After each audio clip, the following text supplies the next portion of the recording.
हे पंढरपूर वारीला निघालेले सर्व वारकरी बांधव भगिनी होत्या आणि बस आणि ट्रॅक्टरचा ऍक्सिडेंट झाल्यामुळे यामध्ये जवळपास 54 वारकरी होते आणि त्यापैकी 46 वारकरी ते जखमी आहेत, त्यांच्यावर उपचार सुरू आहे आणि 7 लोक ICU मध्ये आहेत.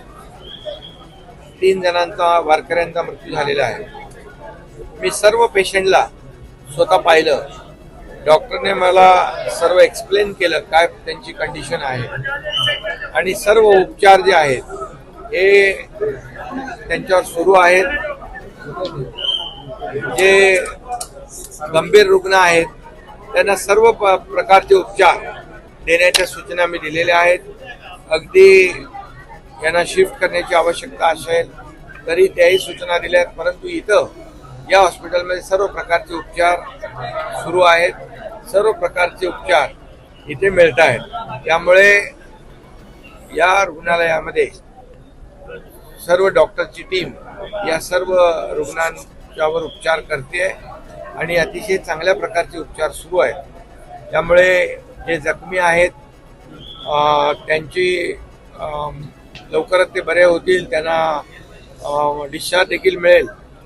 त्यांचा संपूर्ण खर्च जो आहे राज्य सरकार करेल आणि जे मृत आहेत, दुर्दैवाने ही घटना झाली, अतिशय दुःखद घटना आहे, अतिशय दुर्दैवी घटना आहे.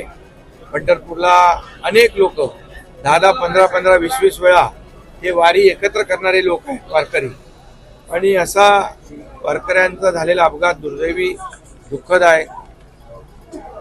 आणि ज्यांचा मृत्यू झालेला आहे दुर्दैवाने त्यांच्या कुटुंबियांना देखील सरकारच्या वतीने 5 लाख रुपयाची मदत आपण करू आणि जे जखमी आहेत त्यांचा संपूर्ण खर्च पूर्ण सरकारच्या वतीने या ठिकाणी परवानगी ट्रॅक्टरला धडकून अशा प्रकारची अपघात झालेला आहे. जे काही झालेलं आहे त्या बाबतीमध्ये पोलीस चौकशी करतील, त्याची चौकशी होईल, जे दोषी असतील त्यांच्यावर कारवाई होईल. परंतु आपलं पहिलं काम सरकारचं प्राधान्य आहे की जे जखमी आहेत त्यांना वाचवणं,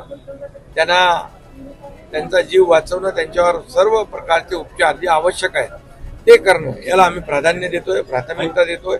आणि ज्यांनी चौकशीमध्ये जे काही तपासात जे येईल त्याप्रमाणे पुढची कारवाई होईल.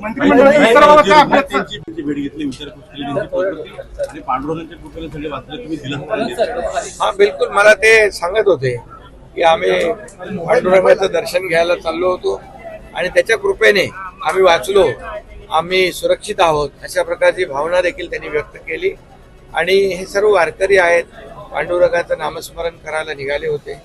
दुर्दैवाने हा अपघात झालेला आहे, परंतु यामध्ये सर्वांना मदत सरकारच्या वतीने उपचारासाठी देखील आणि इतर ज्या ज्या काही बाबी आहेत त्या सर्वांसाठी मदत सरकारच्या वतीने दिली जाईल. सरकार या वारकऱ्यांच्या मागे आहे उभं, तेच मी. आणि म्हणून मी प्रत्येकाची चौकशी केली, प्रत्येकाशी मी स्वतः बोललो आणि ICUतले जे पेशंट आहेत त्यांच्यावर देखील सर्व प्रकारचे जे जे लागतील ते सर्व प्रकारचे उपचार करायला मी डॉक्टरांना सूचना दिलेल्या आहेत.